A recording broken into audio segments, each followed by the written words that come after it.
Hej på er, hoppas det är fint. I den här videon så tänkte jag prata om det här med bra jämfört med dålig teknik vid styrketräning. Hur stor betydelse har det egentligen när det gäller en vanlig person som går på gymmet eller en kraftidrottare som tävlar i styrkelyft eller tyngdlyftning? Här går åsikterna isär kan man säga. Där vissa hävdar då att det är väldigt viktigt med korrekt lyftteknik medan andra hävdar att det inte är det. Lite provocerande. Så att i den här videon då så benar jag ut det här med bra och dålig lyftteknik och försöker och nyansera det hela. Håll till godo. Att bra teknik är viktigt vid styrketräning tror jag många ser som en no-brainer. Så att för de flesta då som är involverade gällande styrketräning på något vis, att de själva styrketränar eller att de undervisar om styrketräning, de är fysioterapeuter som hjälper patienter med styrketräning eller de är personliga tränare som ska få igång människor att styrketräna. För alla de här personerna så tror jag att det ofta är ett ämne som man egentligen inte reflekterar så mycket över om det är viktigt eller inte, utan man mer eller mindre utgår från att det är en viktig del av att styrketräna, att använda sig av rätt teknik och att man då som instruktör, vare sig det gäller patienter eller friska personer, lägger en ganska betydande del på att hjälpa människor då att utföra olika övningar med rätt teknik. Så att om man söker på YouTube till exempel så hittar man en fullständig drös av videor som handlar om styrketräning och där man då pratar om rätt teknik och att utföra ett marklyft på det här viset är inte någon bra teknik, det är dålig teknik, medan att utföra ett marklyft på det här viset då är bra teknik.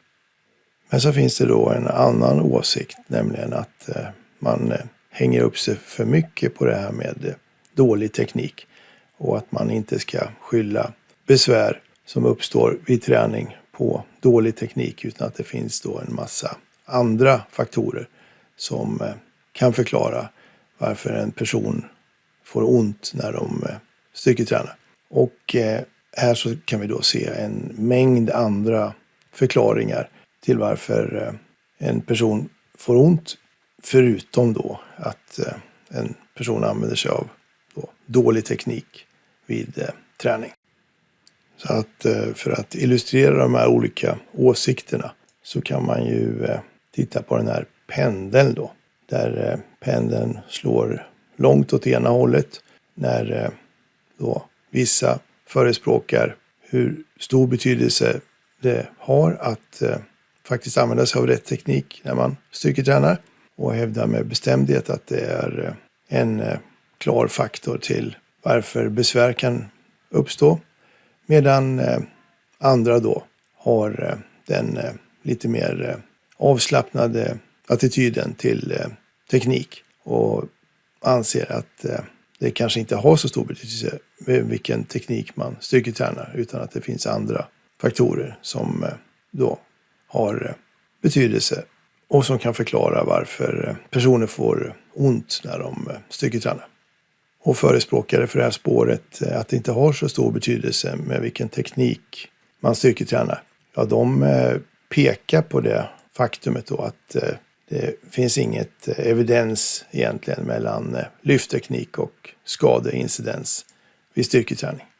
Och förespråkare för den här mer avslappnade attityden till betydelsen av god teknik vid styrketräning brukar hänvisa till den här litteraturöversikten som publicerades i JOSPT 2020, To Flex or Not to Flex, där man då konstaterade att there was low quality evidence that greater lumbar spine flexion during lifting was not a risk factor for low back pain, onset, persistence or a differentiator of people with and without low back pain.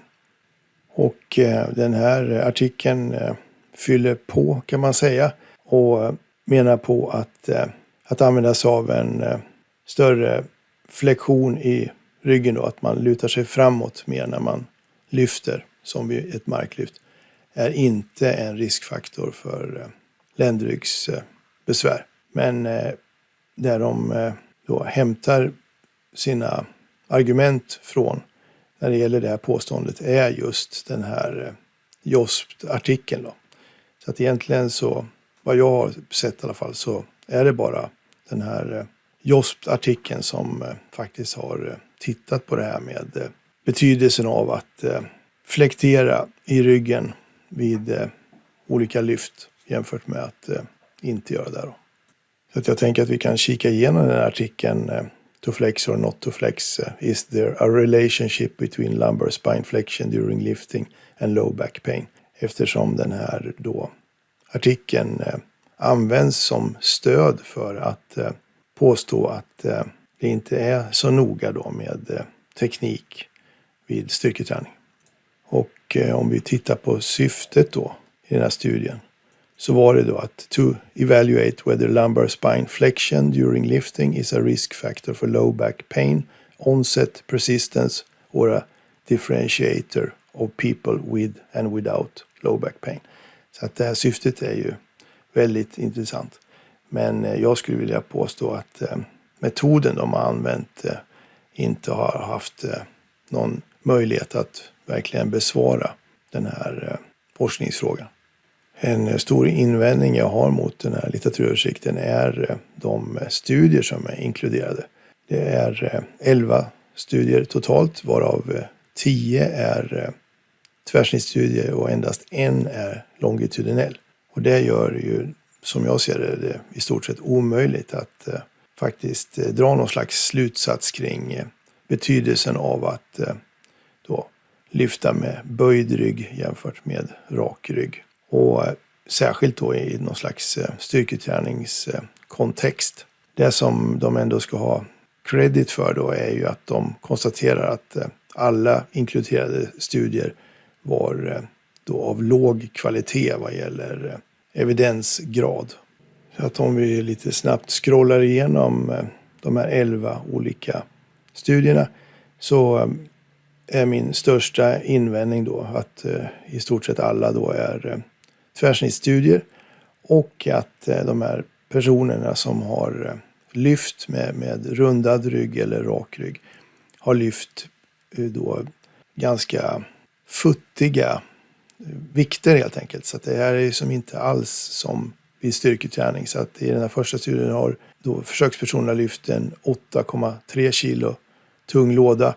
Här har man lyft en 5 kilo tung låda i nästa studie. Här framgår inte vad man har lyft riktigt. Här har man lyft en 2,5 kilo tung låda. Här har man lyft en 12 kilo tung låda. Här har man lyft en låda som har varit av lättvikt. Och här har man lyft mellan 4,5 till 11,4 kilo. 5 kilo, 5 kilo, 12 kilo, 10 kilo och 4,5 kilo. Så att det är inga vikter att tala om. Och det spelar ingen roll då om man lyfter med rundad rygg eller rak rygg. För att det är så pass låg belastning att med vilken teknik man lyfter får ju då inga särskilda konsekvenser. Vilket ju då gör de här studierna olämpliga att dra slutsatser kring styrketräning när folk då kanske i marklyft drar vad som helst, 150 kilo eller 100 kilo eller 300 kilo eller ja.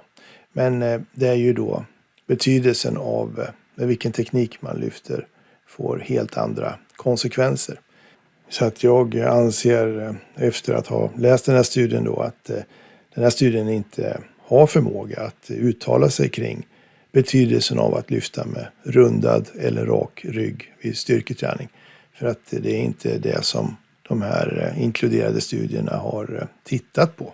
Och ändå så används den här studien som ett argument för att påstå då att det är inte av någon större betydelse hur man bär sig åt rent tekniskt när man lyfter då som ett marklyft, om man har rundad rygg eller rak rygg då.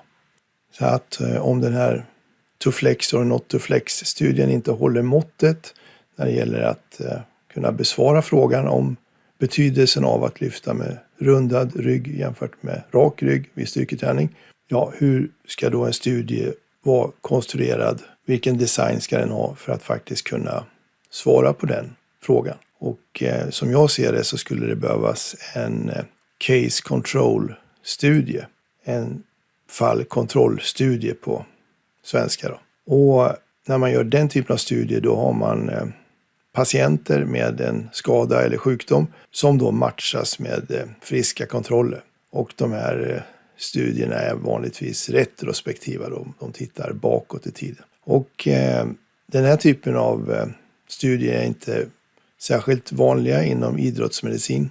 Jag har i alla fall inte genom åren stött på dem särskilt ofta. Men en bra sån studie handlade om effekten av att ha då gjort en främre korsbandsrekonstruktion och meniskektomi. Vad den effekten har på hur lång karriären blev hos professionella amerikanska fotbollsspelare, NFL-spelare. Och där kunde man då helt enkelt i efterhand titta på ett stort antal spelare. Dels de som drabbats av en främre korsbandsskada och opererats för det och fått en meniskskada och jämföra deras karriärer, hur långa de blev jämfört med spelare som inte drabbades av de här knäskadorna. Och då kunde man då se i efterhand att spelare som inte drabbades av den här typen av knäskador fick en längre karriär än de som fick de här knäskadorna. Så att det var ju inte helt oväntat, men det var ju ett elegant sätt att på ett vetenskapligt sätt faktiskt bevisa det. Och som jag ser det framför mig då så skulle man kunna göra en studie med fallkontrolldesign som svarade på frågan om det här med bra jämfört med dålig teknik hos styrkelyftare och tyngdlyftare. Hur den här tekniken påverkade längden på deras tävlingskarriärer då. Att man tittade på det här retrospektivt. Men då skulle man ju då vara tvungen att definiera vad dålig teknik är, om man säger. Och man skulle då titta på elitlyftare som man då kände till då längden på deras karriärer. Och längden på deras karriärer kan ju påverkas av en väldig massa olika faktorer. Vilket gör att det skulle behöva då petas in en väldig massa lyftare i de här två olika grupperna då. De som lyfter med det som man då skulle bestämma var dålig teknik jämfört med bra teknik och vad det fick för effekt. Där skulle det behövas stora grupper eftersom det finns en massa andra saker som påverkar längden på en idrottskarriär, om man säger. Men har man tillräckligt stora grupper, ja då skulle man nog kunna se om det har betydelse eller inte då med dålig respektive bra teknik. I vår bok om styrketräning där diskuterar vi olika faktorer som kan bidra till ökad risk för skador i samband med styrketräning. Och då pekar vi på faktorn ensidig träning och bristande teknik och för tunga vikter då. Så att man tränar ensidigt och med bristande teknik har ju inte så stor betydelse vid styrketräning om man tränar med låga vikter eller kanske ens måttliga vikter då. Men om man tränar med tunga vikter, ja då kan ju de här faktorerna få betydelse och leda till ökad risk för skador. Och de som menar på då att dålig teknik inte har så stor betydelse för ökad risk för skador och som då pekar på att evidens saknas mellan lyftteknik och skadeincidens vid styrketräning.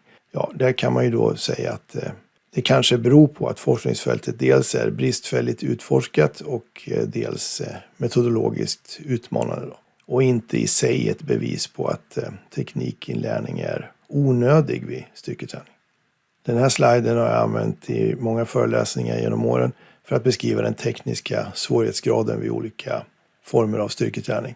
Så att när man tränar som kroppsbyggning där målet är att bygga muskler och där man samtidigt blir starkare också. Och där repsintervallet ligger mellan, låt oss säga, 8 och 12 reps typiskt. Och som samtidigt är, kan man säga, den vanliga Svensson gymstyrketräningen. Ja, där är då svårighetsgraden måttlig och den blir det på grund av att belastningen inte är så hög. För att så fort belastningen inte är så hög då blir olika styrketräningsövningar enklare att utföra. Och sen så har vi styrkelyft där den tekniska svårighetsgraden anser jag är hög. Där blir det besvärligt framförallt för att ju belastningen är nära nog maximalt hög. Så att det är det som gör att styrkelyft blir tekniskt sett besvärligare än vanlig styrketräning om man säger. För att ofta gör man ju kanske samma övningar. Men om man inte använder så mycket vikt, ja då blir den tekniska svårighetsgraden inte lika hög. Och slutligen då tyngdlyftning. Där den tekniska svårighetsgraden är mycket hög. Så att här så ställs det ju väldigt höga krav på god teknik. Och på att lyftaren har en massa förutsättningar som då gör att det ens är möjligt att göra de här lyften, ryck och stöt. Så att inte nog med att man måste ha en jättebra teknik när man då ägnar sig åt tyngdlyftning. Men man måste ju ha rätt förutsättningar vad gäller till exempel då rörlighet för att det ens ska vara möjligt att göra de här lyften. Så att tävla i tyngdlyftning, det är den tekniska svårighetsgraden där är väldigt hög. Och återigen då så är ju det ett tävlingsmoment där ju lyftarna då lyfter den absolut tyngsta vikt de då klarar. Vilket ju gör den tekniska svårighetsgraden väldigt hög. Hade de bara lyft med hälften så tunga vikter som de egentligen klarar av så hade ju den tekniska svårighetsgraden blivit mycket lägre. Då. Så att min slutsats är att komplexa styrketräningsövningar med maximalt tunga vikter är svåra och kräver en mycket god lyftteknik då. Så att om jag avslutningsvis här då ska knyta ihop säcken och ge en sammanfattning och min åsikt kring betydelsen av god lyftteknik vid styrketräning ur någon slags pendelperspektiv så tycker jag att pendeln har slagit för långt när man påstår att det inte finns någon anledning att instruera i lyftteknik för att vetenskaplig evidens saknas. För det argumentet har jag slagit i sank tycker jag i den här videon. Men å andra sidan när pendeln slår för långt åt andra hållet då när man påstår att all styrketräning utan minutiös genomgång av lyftteknik är livsfarlig. Ja, när man är så pass kategorisk då kanske man bara skapar rörelserädsla hos patienten och den här personen som man ska hjälpa komma igång med styrketräning. Så att vilopositionen för den här pendeln då tänker jag är någonstans mitt emellan då. Att det är meningsfullt för alla att tillägna sig grundläggande lyftteknik och inom sporter som styrkelyft och tyngdlyftning är teknikträning helt avgörande. Då har vi i den här videon avhandlat det här med bra jämfört med dålig lyftteknik och hur pass stor betydelse det har egentligen. Dels för en vanlig person som styrketränar på gymmet och för kraftidrottare som tävlar i styrkelyft och tyngdlyftning. Ha det fint nu så hörs vi. Hej då!